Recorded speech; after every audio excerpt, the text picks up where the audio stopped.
Well, welcome everyone. Good afternoon from Portland, Oregon. I know everybody is safely in your own homes. We have people joining us from across the US, from Europe, and from Asia. So it's my privilege and pleasure to welcome you to the Olympic panel that we're having here at the University of Oregon Lundquist College of Business in Portland. My name is Ellen Schmidt-Devlin. I am the Executive Director of the Lundquist College of Business here in Portland, and I'm also the co-founder of the Sports Product Management Program. That is the program that we have here in program where we prepare students to go into the sports and outdoor industry. Here in Portland, we have over 900 companies that are connected with this industry. Many of you will know the big ones like Nike and Adidas and Under Armour, but we have everybody from Lululemon to Columbia Sportswear here as well. So we're here to serve the community, and obviously with a broadcast like this, we're here to serve the global community today. I have a background from the University of Oregon. I ran track and cross country at the University of Oregon many years ago. And my claim to fame was after my first cross country meet, I met a gentleman named Mr. Bill Bowerman. He came up to me, he shook my hand and he said, "Hi, my name is Bill Bowerman. Would you get the girls off the team together to test Nike shoes?" This is back in 1976, so you can imagine Nike was not very big. And I said to Bill, "Nice to meet you, Bill, but we're not girls, we're women," which he thought was very funny, and we became very fast friends. So I spent 27 years in the sports industry working for Nike, and I've been over here at the University of Oregon for the last 10 years. I'm a professor in the global branding area, and this area of the Olympics is very interesting to us from a study standpoint, but more interesting to us from how it impacts the individuals that are directly impacted by this postponement, and that's our athletes. I was an athlete that trained for the 1980 Olympics that were boycotted, so I think I have a little bit of a feel of what these athletes are going through right now, but I think it's important for us to hear from them directly. So we have 6 amazing athletes with us here today.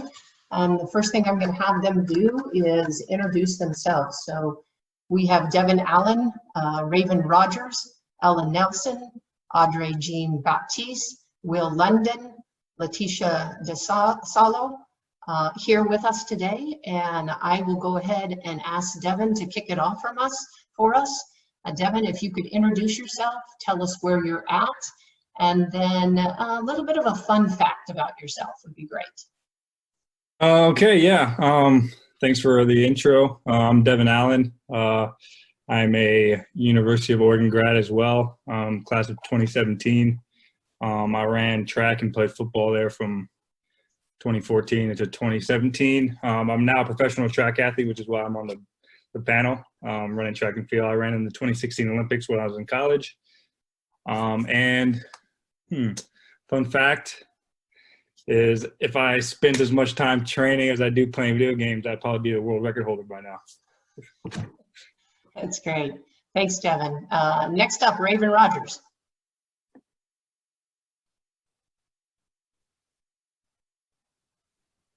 Sorry, my connection was messing up. I'm Raven Rogers. Ella is my mentor, my amazing mentor. She's been like a second mom to me ever since I've kind of been at Oregon. Another Duck, I guess, collegiate 800 record holder. You know, I don't really like to put my accolades out there, but okay, world silver medalist in 800. Fun fact. Fun fact. I'm fluent in Spanish, so I'm bilingual. I'm from Houston, Texas, and I am a artist when I take the time to be. Yeah, and I like painting 6 feet tall paintings. So that's my fun fact. Thanks for the intro. Thanks, Raven. Perfect. Ella, let's have you go next. Hi, g'day. My name is Ella. I'm an Australian 200-meter sprinter, 2016 Olympian. I've been living out in the States since 2015, just training out here. So yeah, I'm a long way from home, which is a little bit weird, but feeling good. My fun fact, I'm one of those people who decided to buy DJ decks during the quarantine, and I'm going to give that a shot. So I don't know what other weird hobby everyone else is trying to pick up, but I'm going to try DJing. So let's see how that goes. That's great. Thanks, Ella. Audrey, let's have you go next. I think the two of you are in the same place, right? Yes. So Ella's my roommate. I'm in the living room. She's in her room. But yeah, my name is Audrey. I'm from Montreal in Canada. I went to the University of Tulsa with Matt, and that's how we met. Then I moved to Phoenix to train full time.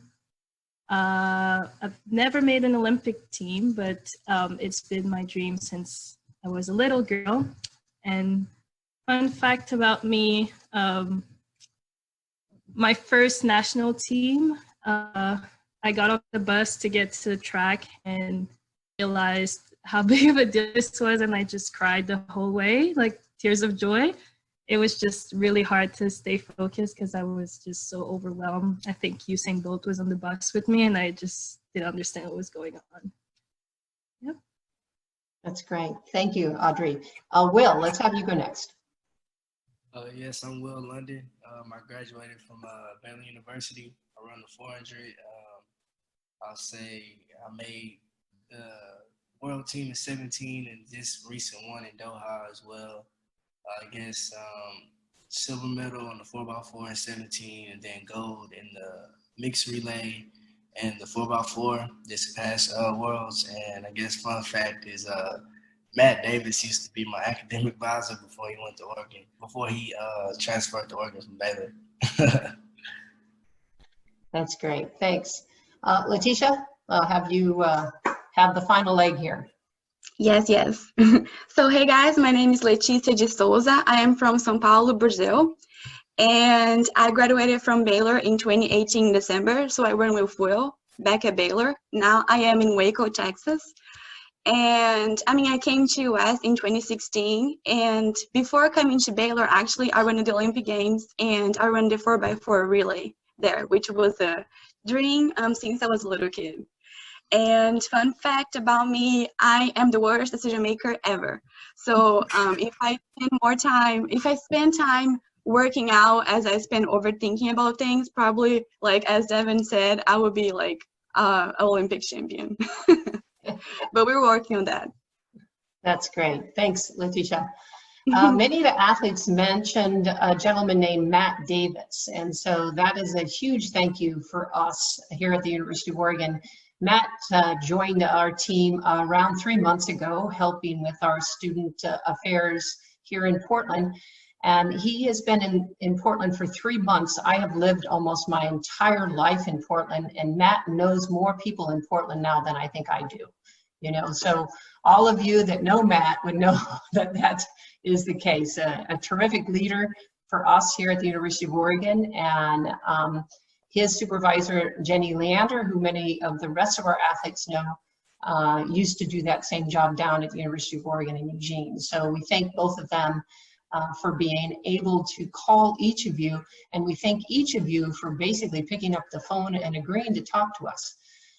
Because believe it or not, it was only yesterday that the IOC and the Prime Minister of Japan, Prime Minister Abe, agreed 100% to postpone the Tokyo 2020 Olympics. They said that proceeding with the Olympics would be insensitive and irresponsible. But it's something I think many of you athletes had anticipated. I mentioned that the Olympics is a fascination for any academic that studies globalization like I do.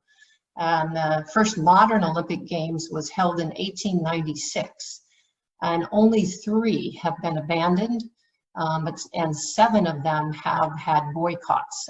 Countries have boycotted them for political reasons or financial reasons. The three Olympics that were abandoned were 1916 in Berlin, 1944 in London, and interestingly, the 1940 Olympics that were scheduled to be in Tokyo were abandoned. So there is some history of changes going on in the Olympics because of world events. The three that were abandoned were because the first was World War I and the second were because of World War II.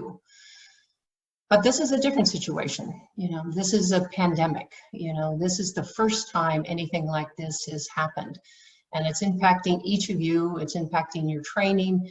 It's impacting, and I think many of you mentioned that the Olympics are your dreams, but also they're dreams of many of the people that are listening to us today.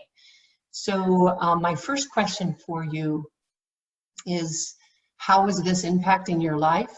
And, you know, kind of how are you feeling right now about this decision? Audrey, I'm going to pick on you first, and then the other athletes. This is probably a question everybody's going to want to answer, so I'll just go through each of the athletes on this question, starting with Audrey. I don't know. I think it kind of feels like life on pause a little bit for me right now. I think it was, I think on Sunday, Team Canada announced that they would not be sending a team, and they were the first country to do so. And I kind of felt, obviously you felt a lot of mixed emotions, but I kind of felt proud at the same time, because I think that that initiative lead the way, or like force the IOC to make a decision on the games.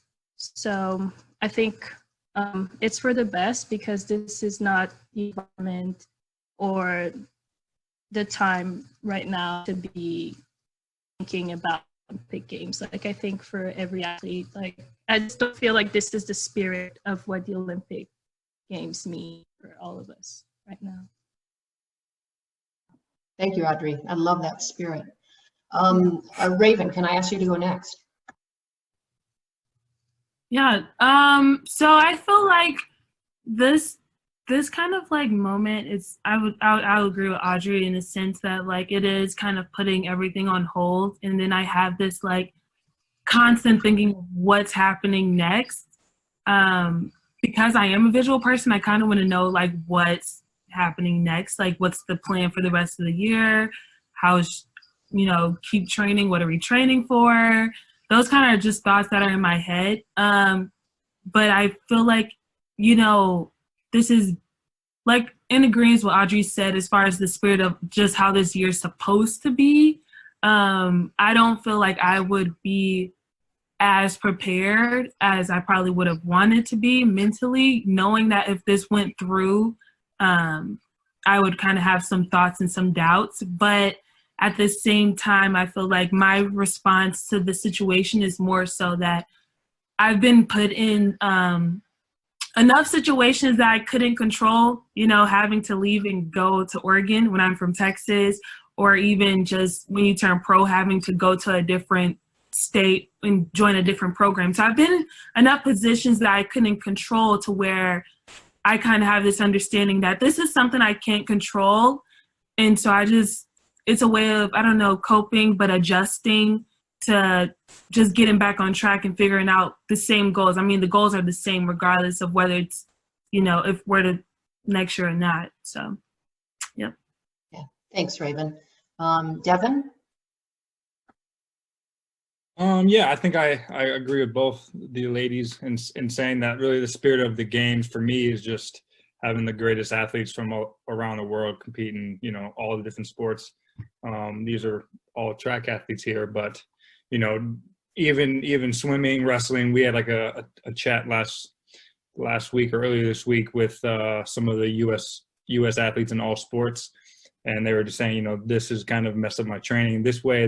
So it's not just the track athletes getting affected, and not just Americans. So I think, you know, just by postponing it, it's a good idea just because it really brings together like the fact that the Olympic Games is really the pinnacle of sporting, and it should be the best performances, you know, in this sport specifically, you know, at that time. So I think just with everything going on in the world, people really can't, even if you can train, right? Some people are still able to train and kind of go on as normal.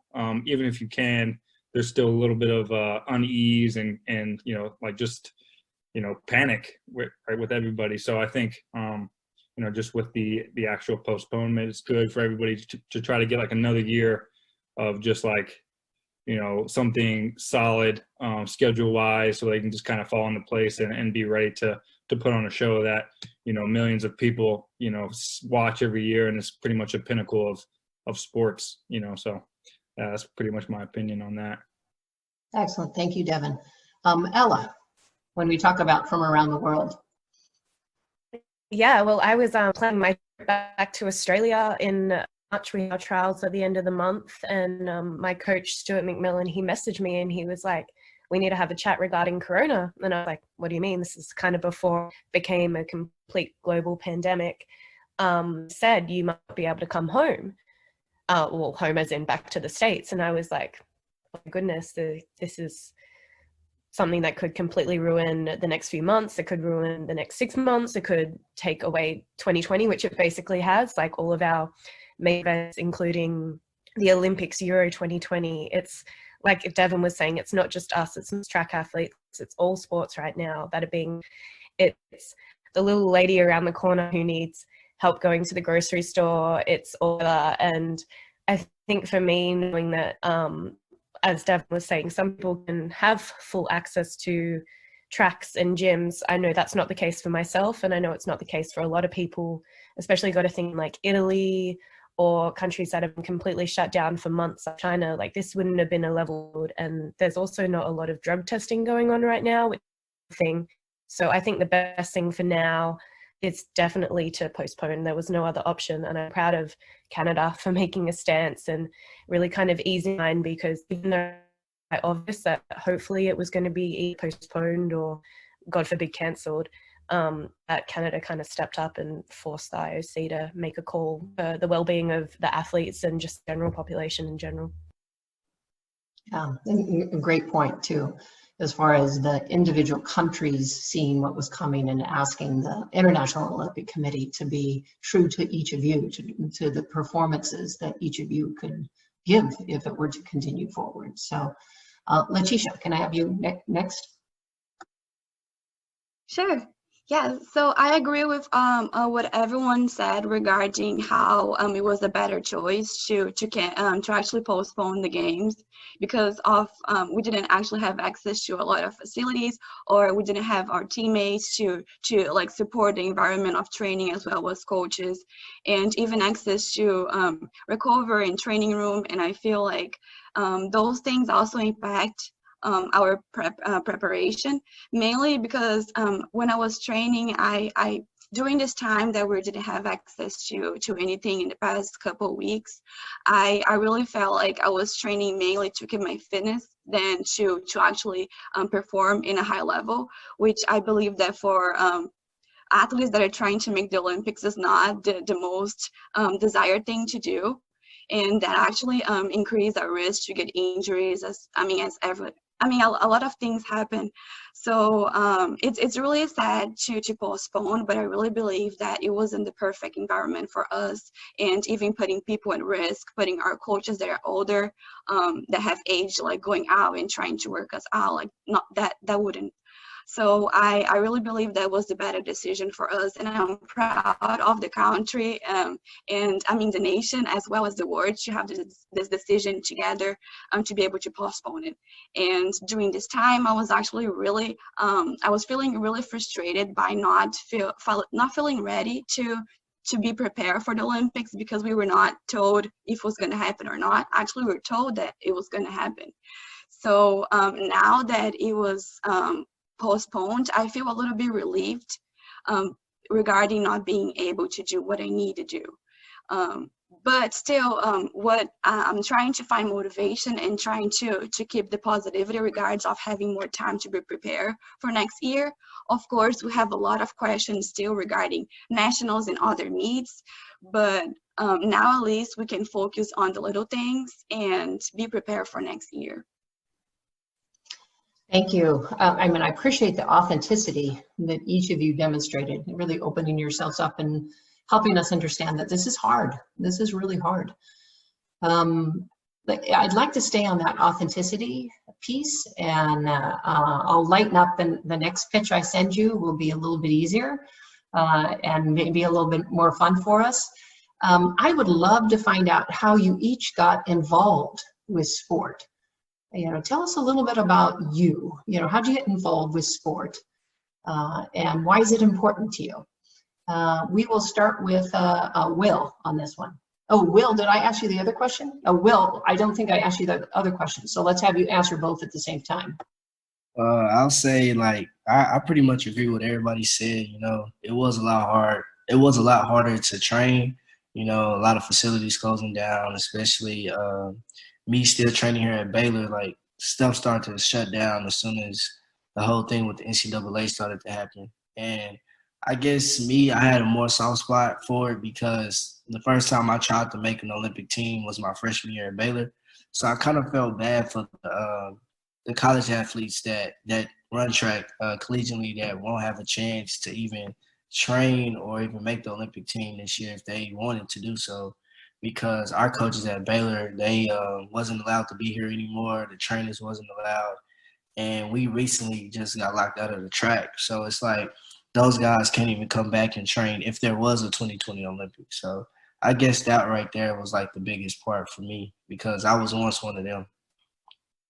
And I'll say sports to me, especially track, I played 2 other sports as well, but I say I grasped on the track a lot more because I was really short growing up. So track, it don't matter about your size or height or anything. So just running track was always something I love to do. And a lot of my friends also ran track. So I guess track for me, it kind of saved me from going down the wrong path with some friends that I knew and used to hang with back then. So I guess just going along with myself and meeting the right people in track and field, that kind of saved me to do the right thing.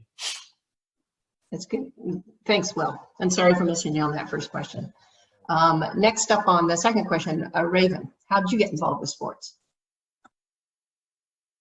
Well, I come from a sports family, and so, my grandpa was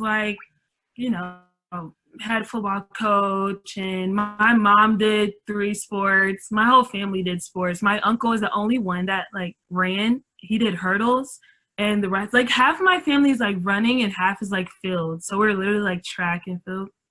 And so my mom did throwing. My sister does throwing. So how I specifically got into track, how I got into sports, I played t-ball when I was younger, and it was me and my friend, the only girls on the guys team. And so we played baseball, whatever. And it just so happened that there was these kids running around looking like they had fun, running in circles in the near side. And, I ended up joining track, and I was 5. So that's kind of how I got into it. And ever since then, I did 3 sports: volleyball, basketball, track, in high school, middle school, and here we are, narrowed down to just track. Great, thanks, Raven. Ella. So it was actually the 2000 games that inspired me to get into track, and I think it was really my first sport in general. In Australia, they have this thing called Lille Athletics. So it's just kind of a team environment, and you go around in your age group, and it's a 2-week basis. So on week 1, it might be the 100 triple jump, the 800 shot put, and javelin. And then the other week it will be the opposite event. So the 2, the 15, the opposite to what I just said, basically. So I started that in 2000 when I was 6 years old, and kind of just stuck with it because of the friends and everything that I made. I wasn't really good when I was young. I just really loved it and stuck with it. And then through high school, started winning some races and things. And the second that I worked out that track could take me the world, it was game over. It was done. So very fortunate to have been able to travel to so many places because of my sport and just really get to see the world and meet so many amazing people. And I think for me, that's pretty much the big one. I played other sports and tried everything, but I can't do team sports. I'm too competitive and I get annoyed at the other people. And I'm just, I don't know, track left, right, left, right. It's pretty simple. Thanks, Ella. Letitia. Yes.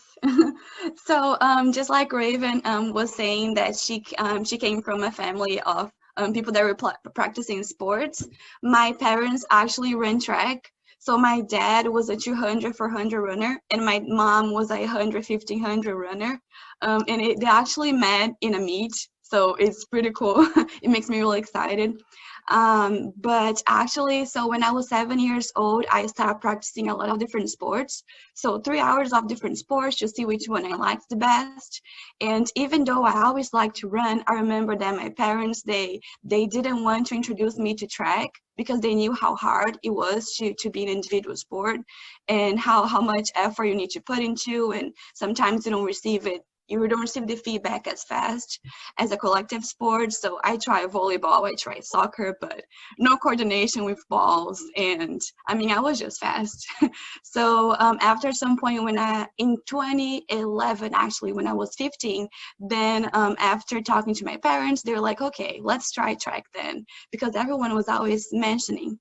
So I started running track in a club, and then I fell in love. And since then I have been running, and it's definitely my passion. And just like Ella was saying, I just feel like it gave me the opportunity to meet so many amazing people, and even open doors for me to be able to come to US and have a scholarship to study and make the Olympics and meet people and compete, and I mean push myself in everything I do. So it's really like a very meaningful part of my life. Excellent, thank you. And Devin. Yeah, so pretty much similar to mostly everybody's stories. Just growing up, I pretty much played every sport: basketball, soccer, football, volleyball, boxing, whatever. And it wasn't like my track story, because I played all those sports from like 5 years old, 6 years old. I started with t-ball and a little basketball and like flag football and stuff like that. But my track story was about like 11 or 12. I was at the YMCA for the summer. Like I would go there during the day to hang out because my parents worked. And I remember one of the volunteers, we were like in the gym playing kickball, and I like kicked the ball in the gym and then ran around all the bases before like anybody could even catch the ball. And you think about just like in a basketball gym, it's not, the ball really can't go that far. So her name was Judith, Anya Panuka, and she was actually a 200-meter runner at USC. She wasn't yet. She was like maybe 16 or 17. So she was like a track athlete in high school, a good one in Phoenix. And she was like, hey, do you play any sports? I'm like, yeah, I do this, do that. She's like, you should run track. My dad has a club track team. She was like, make sure you grab me when your dad gets here to pick you up so I can tell him. So my dad came to pick me up. He was like, hey, Judith, this is my dad. My dad talked to her. And then next November I was running track. And then the rest is history pretty much. So I just did that every year. And then as I progressed as an athlete, it's much harder to focus on like, 4 or 5 sports at a time. So I just kind of clung to football, which is a big thing in the US here, and track and field just because they're in different seasons. And so, that's that. And then I did that in college, and now I'm here. So, yeah. Okay. Thanks, Devin. Hey, great. For the next set of questions, I'm going to just call on an athlete to answer the question. And then if anybody else, if any of the other athletes want to answer that question, just go ahead and unmute yourself and answer after the first person. So it's a little bit like they don't know what's quite coming their way. So I'll ask about 3 or 4 more questions, and then we will open it up to the people that are on the Zoom part of this phone call to send your questions our way. Send them through the chat, and then we will have Matt say those questions and have our athletes answer those questions. But the next 4 questions are mine, okay? So this is going to be a question for Raven to start with, and others can answer it if you'd like. How do you maintain the same motivation to push yourself every day, even in uncertain times like these?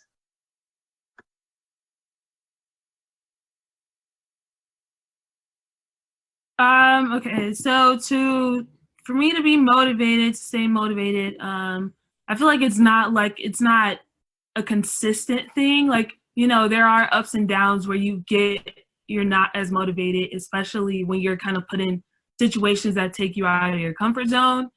So I feel as though some part of it is kind of like I've made it this far for a reason, and like I have so much ahead that I want to do for myself.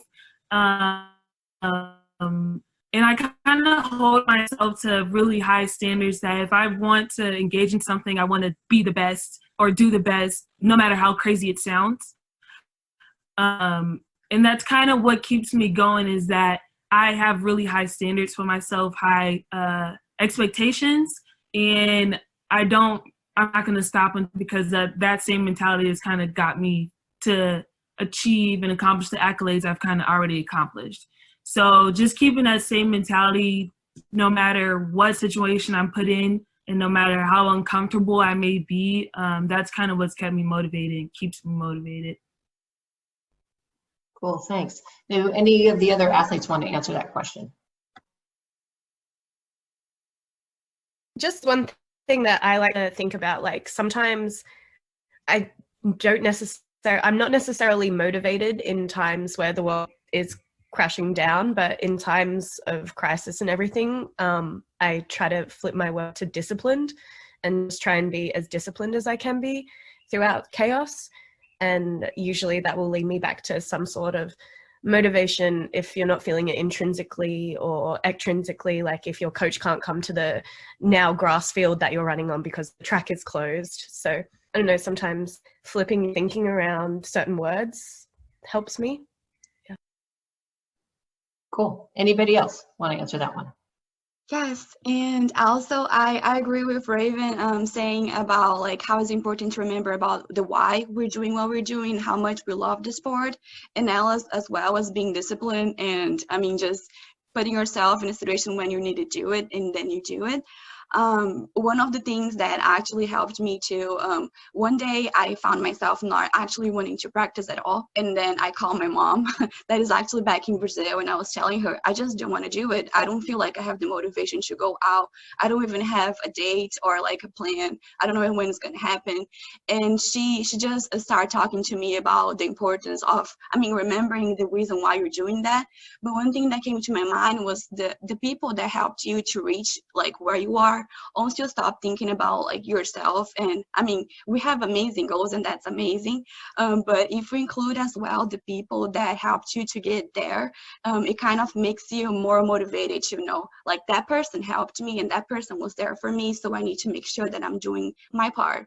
Like we have we are motivating people through social media sometimes too, and we have little kids looking at us, so sometimes thinking about those people helped as well. Excellent, thank you. I'm going to move on to the next question, and I'm going to ask Devin this question. We'll start with you, Devin. Over the past few weeks, have you felt that sport is more important or less important than you did pre-pandemic? That's a tough question. I think with everything. So I think on the large scale of things, when you're talking about human life, I think it's less important. I think, with this whole pandemic going on, I think it's important that we kind of, minimize contact, which is why they, shut the NBA down, European soccer and all that stuff, and not having fans at some events. So I think that's super important, but I also start to believe like just seeing everybody, especially like social media, because it's a platform that you can communicate. Everybody's like, man, I miss sports. And they're like, the other day, it's funny. I was sitting in the living room with two of my training partners, and we were watching ESPN 8 The Ocho. Like it was on because there's no sports, and there was like a competition, rock throwing. Like, you throw a flat rock across the pond. We were like locked into that. And I'm just like, it's insane because now that there's no sports going on and you can't really watch anything, like people are kind of going crazy. So to answer that question, yes, it's not as important. Like sports in the big scheme of like life is not important. But I think for a lot of people, that's like their most favorite thing to do, or their passion, right? Like people are really passionate about sport and competing, and even if you're not an athlete, just being a fan, right? Like I enjoy watching tons of sports other than my own. So I think with this whole pandemic thing is going on, especially, it's kind of reinforcing that sports is something that kind of makes the world go around. People are kind of connected by that, and you can really see it with the fact that there's no sports going on and people are kind of freaking out. So. Thanks, Devin. Do any of the other athletes want to answer that question?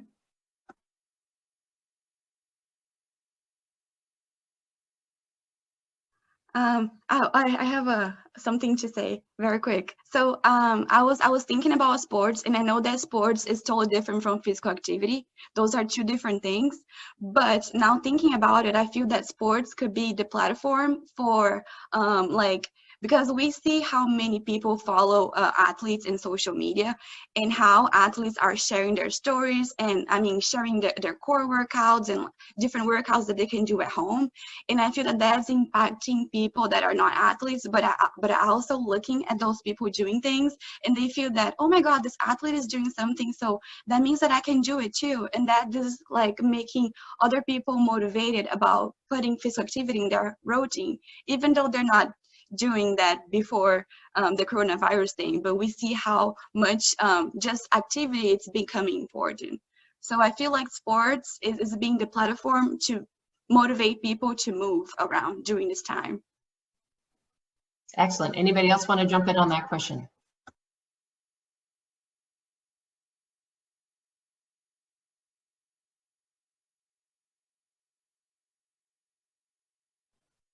Okay, we'll move on to the next question. Then this will be my last question, and then we will move to questions from our audience, and Matt will be the ones that will read those questions for us.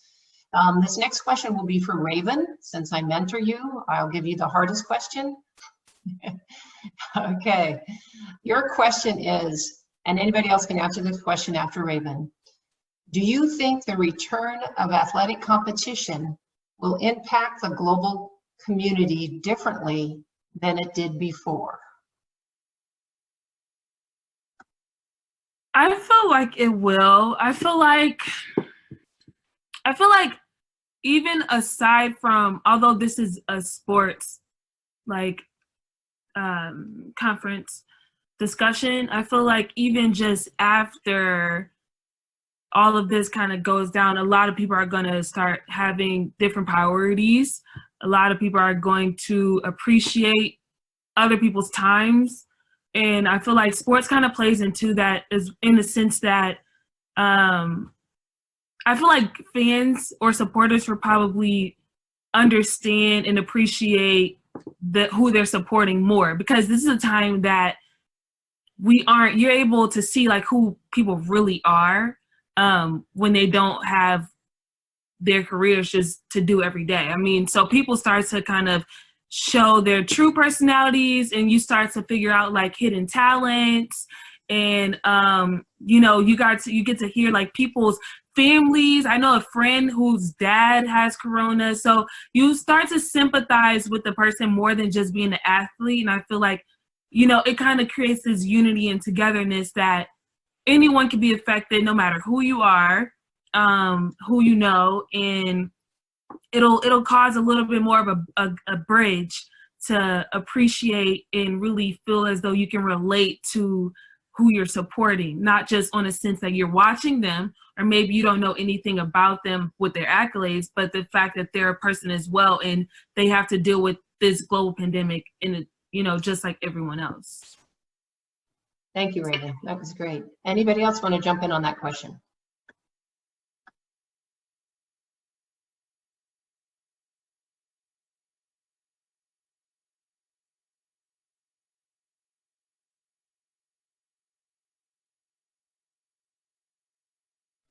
All right, so let's see. Matt, have you received any questions from our audience? If not, I have more questions too, but let's see. Matt, we'll have you come on and see if you have any questions from the audience.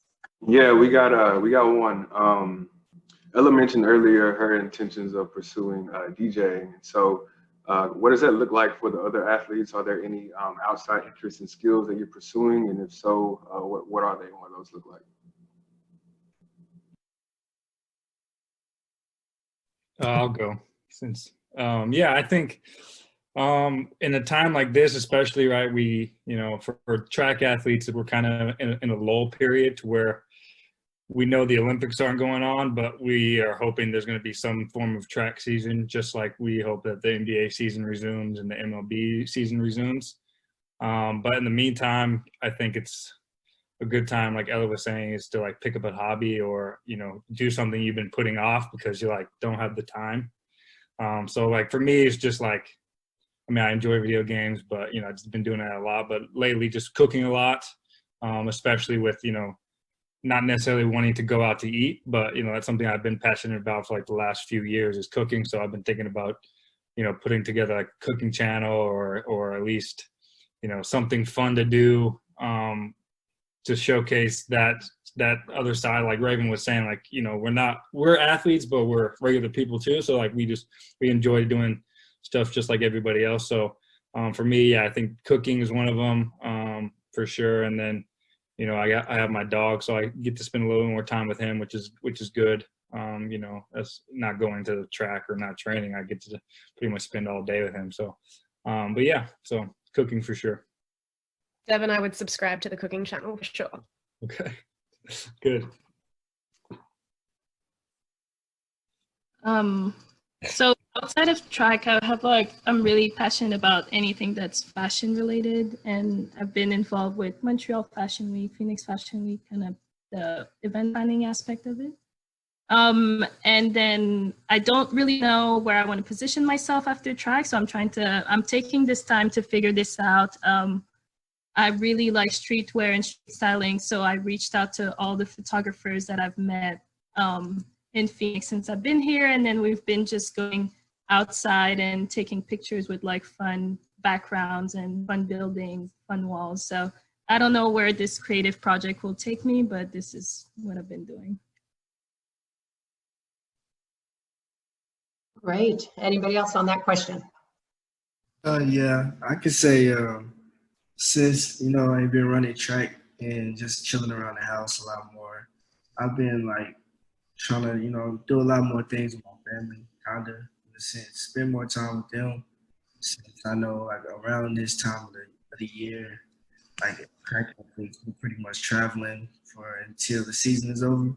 So like I've been taking this in consideration to spend time with my like younger nieces and nephews and just make a bond with them, to make the time pass. And I know like this situation, I can say I've learned a lot more about my family than I ever had. So I've been enjoying that. That's great. Super. Okay, so it looks like I get to ask the next question. We got one more question. Oh, do we? Okay, good. Yeah, thanks. Says, I'm curious about what your routines look like during the quarantine. Most of us are not competitive athletes and going stir crazy inside. So are you taking time off now, or are you doing some type of physical activity indoors? I'll start. I'll say I've been trying to keep the same schedule, wake up in the morning, eat breakfast, and like do something. I didn't want to like stop and then say like us not knowing when this thing is going to get lifted. Then my coach was like, okay, we're going back to it. And then I'm like burnt out. So I've been trying to keep the same schedule and just do something and, take a jog outside or do a lot of abs or just at home workouts, just anything I can do, but just try to stay on the same schedule to at least feel like I'm still in the same shape that I did before this happened.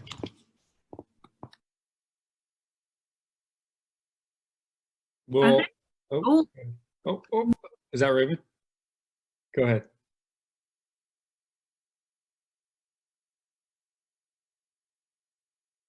You're muted.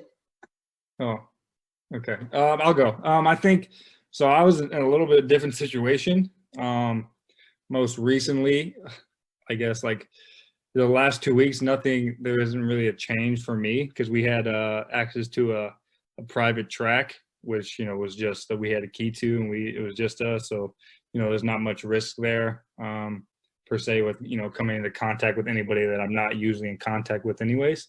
And then we had the same kind of thing with weight facilities and stuff like that until, actually yesterday, officially, we got kicked off the track.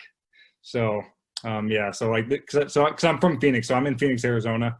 And so my high school gave me permission to use the facilities and gave me a key. And then, you know, just recently with especially everything going on, they decided that the liability was a little bit higher than they wanted to deal with. And so they kind of shut it down. So, you know, me seeing everybody else kind of like shut down, I was like, man, it kind of sucks. But, you know, I'm gonna go about my business. And now I'm officially in that spot starting today. So luckily today's my day off, so I don't have anything to do. But tomorrow we'll see how that kind of you know fizzles out and how I figure things out. But you know, I think like Will was saying, you got to kind of get to a routine, some kind of schedule, right? Like, you know, I usually train in the morning at the same time anyway. So hopefully just kind of do something, whether that just be lifting or, you know, something it doesn't have to be running related, but it can always be something to work on being a better you as an athlete. So whether that be like flexibility or just, you know, whatever. So, but yeah, so that's kind of my story with everything going on is, it's just recent for me, especially because at first I was like, oh man, it kind of sucks for everybody else. But you know, I'm gonna go about my business, and now officially I've been cut off. So Yes, I just want to add something, just because Devin and Will, they're talking about how it's important to keep a schedule. That's being the hardest challenge for me, definitely, because I'm doing my master's right now, so I'm still taking online classes, and we have a lot of projects since it's online now.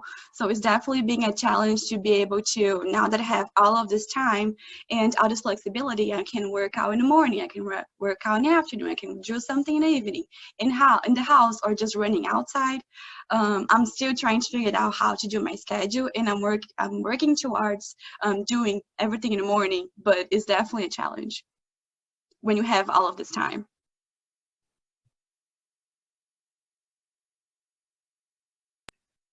Yeah, I think mine just kind of changed. My situation has just changed because also kind of like I didn't have the privilege like Devin does, just get a key, you know. So we were just using a track. But I mean, now we've kind of been off for a little time. I mean, I think our group is so big, and so now we're kind of focused on just kind of doing things on our own. And kind of our coach is still trying to find a way around things as far as like how to keep going, because some people, as they have the right, it's a little uncertainty about kind of even training in a group. So a lot of things I think we're kind of moving towards just doing it alone. But I think my routine is just more so just been like waking up, you know, same thing, but then now I get to kind of do something like this with my friends, and we kind of push each other and do abs, you know, because we're trying to come out of this quarantine, you know, fine, because the sun will be out. So we've just been doing, you know, abs and squats and whatnot, kind of just encouraging each other during this hard time. So that's kind of what's gotten me through everything. That's great. Matt, do we have any more questions from the audience? Yeah, we have one more.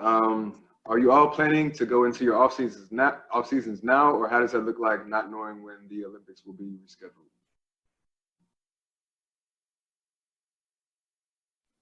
Could you hear the question? The question was, are you all planning on going into your off seasons now?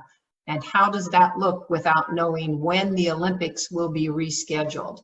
Devin, let's have you go first. Yeah, I think, so, I mean, I spoke with my manager, and he was optimistic that there would be some kind of track season still. And that's pretty much what all the athletes might be hoping. I don't know, just with the restart of hopefully the NBA and the MLB and stuff like that in April or May. So he said, you know, if you want to kind of keep training as normal or do as much as you can to be ready for a pro circuit, in that sense, because, you know, that's how pretty much all the track athletes make money, is by running and meets and stuff like that. So as of now, I'm not going into off season, but, you know, we really don't know. So I think with, you know, kind of moving forward, we'll kind of just play it, week by week, month by month, and so until we hear something. So, if there was like an official announcement saying that the track season is canceled, then the next day I'll be eating whatever I want. So, kind of just, and then get, preparing for the Olympics, and we also don't know the exact date for the Olympics as well. So we would hope and expect that, in general, it'd be around the same timeline as they were planning to have it in 2020.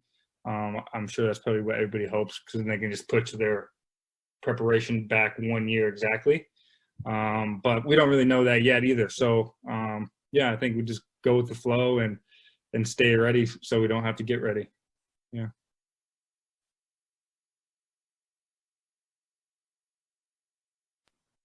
I know I wrote down something last night. I was like, plan A, plan B, and plan C for every month from now leading to the potential next Summer Games, provided it will be a year from when it was scheduled. And I think that kind of answers it. Like, we've gone back into like less intensity and less volume for now, just while we're still in a bit of an uncertain period. Once the Olympics was officially postponed, it kind of gave us a little bit more clarity and time to plan. But right now I feel like everyone's kind of in the same situation where we're not really sure of how it's all going to play out over the next few months. So it's just like, stay somewhat fit, try and do what you can with whatever access you have, and just support one another, whether it be through socials or, no, I mean, that's the only thing we can do because we're not going to be in contact with each other. So yeah. All right. Audrey, did you want to say something on this? Oh, yes, I was just going to back up with what Ella was saying. I think there's a lot of unknown right now. Me and my coach talked about just going more into more like prep work or base work for now. So we've been meeting up at grass fields and hills and just doing what we can. And on my own, I told myself that I would work on my abs, like Raven said, for summer, if anything. And I also want to take more time to do yoga and Pilates on my own. So I downloaded this fitness video app, and yeah, that's my commitment for now. That's great. Thank you. Hey, we don't have any more time for questions, but I'd like to have each of you, as we sign off today, and I want to be mindful of your time and our audience from around the world, I think would love to hear from each of you as far as your closing comments, and the last that we get a chance to hear from you today. What positive do you think will come out of this? And I think Raven kind of got us started in that direction. And I think starting with Devin first, anything you want to say to your fans, or anything you want to say to the people from around the world, and then kind of addressing what positive do you think will come out of this? Thank you, Devin. And then I'll go one at a time from Devin. Yeah, I mean, I think the only thing you can be is positive, right? I mean, this whole thing has been such a whirlwind and so quick, especially with just like the media and stuff, and not really understanding what's going on just 2 weeks ago to now, countries shutting down. You can't, like, you're not supposed to go outside. It's pretty crazy. But I think, and believe and have the faith that eventually everything's going to be fine.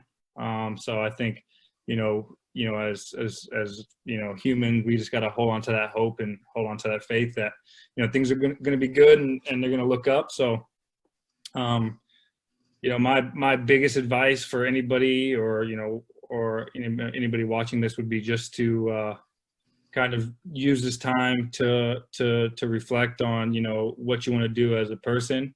Kind of like Will said earlier, use this time to, be present with your family and friends, if they're in your home with you, or, stuff like that, because you're not doing anything during the day. You can use this time to call your mom and call your dad and uncles and friends and stuff like that. So, but yeah.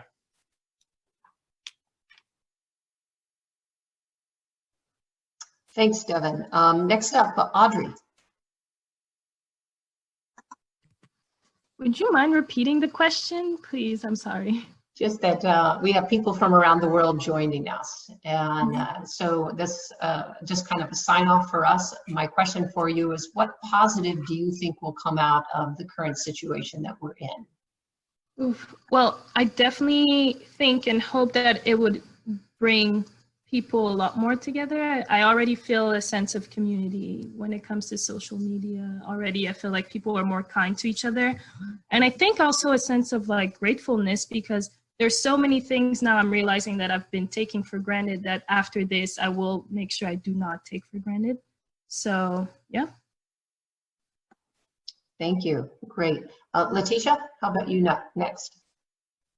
They said all the good stuff. I agree with all of them. What I was thinking was exactly what Audrey said regarding the sense of unity and community, that even though we're in different houses right now and we're kind of isolated from each other, we're all like facing the same situation, the same crisis. And we're working together to find solutions for it, which is amazing. You know, we have so many countries and so many different people, so many cultures, so many languages, but we're all working together to find a way and to inspire each other through social media, and talking to our friends and family, and just being accountable and making sure that everyone is good. I think that's a very powerful way of improving our society in regards of taking care of other people, and also just learning how to self-care, you know, so taking care of yourself, like eating well, sleeping, exercising. It's amazing how many people are being touched by changing their habits right now because they have so much time.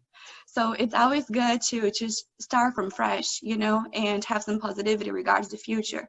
And taking care of other people as well, like the ones who need the most, like the older people, who are the ones that actually are more at risk than we are. But even though they're the ones at risk, we're taking action to protect them from this, like isolating and so on. Thank you. Wonderful. Thank you. Will, can you go next for us? Yeah, I mean, the way I look at it, the positive things you can get out of this is that everybody gets a fair chance, and everybody can, if something was wrong, you can, like injury wise or, you know, mental state, you can get back into the swing of things, get back right. I know I was going through a little quad strain at the beginning.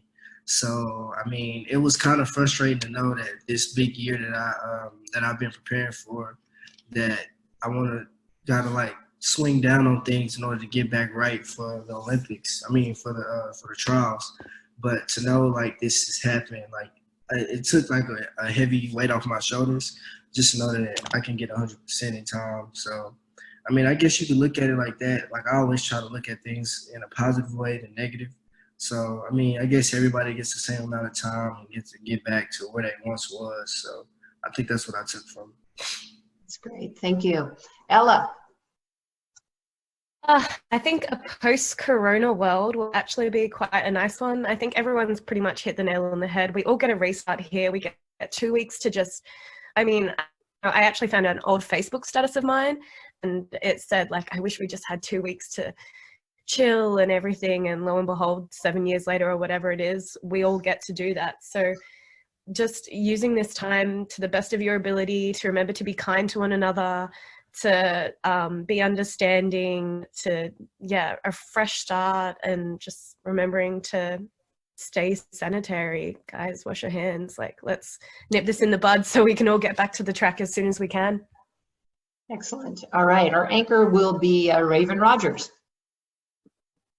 I think everybody, I agree with everybody. I mean, this is happening for a reason, and it's definitely something that's bigger than us, bigger than just like what everyday present day. And so I feel like just taking this time, for anybody that's really listening, just take the time to really identify just habits, just things that you never really realized that you're kind of sweeping under the rug, just coming face to face with this and having the time to. Something I really did kind of think about was my agent. I'm like, now you get to spend time with your boys because you're traveling so much. So I was really just happy for him. Just people that kind of use work and they miss out on things. So just enjoy every moment. Yeah, it's perfect. On behalf of everybody joining us from around the world and the University of Oregon in Eugene, Oregon, and in Portland, Oregon, we thank our 6 athletes. You are 6 incredible individuals. I look forward to watching you compete in Eugene for many years to come in the beautiful new Hayward Field. And we wish you the best with your training. Thank you for giving us the positive message today. Each of us will take this forward. And for your kindness, for all saying yes to us today. So on behalf of the University of Oregon, thank you, and good afternoon. Thank you, everybody, for joining us. Thanks. Have a good rest of the day. Thank you.